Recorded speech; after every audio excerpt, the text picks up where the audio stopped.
లోకసభ ఎన్నికల పోలింగ్ ప్రక్రియను పకడ్బందీగా నిర్వహించాలని ఎన్నికల రిటర్నింగ్ అధికారి జిల్లా కలెక్టర్ అద్వైత్ కుమార్ సింగ్ అధికారులను ఆదేశించారు.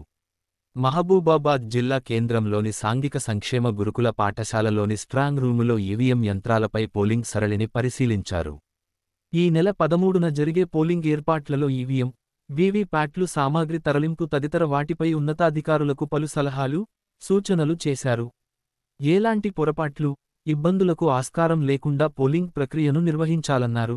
ఈ కార్యక్రమంలో జిల్లా SP Sudheer Ramnath Kekan, additional collector David, additional SP Chennaiah, RDO Alivelu తదితరులు పాల్గొన్నారు.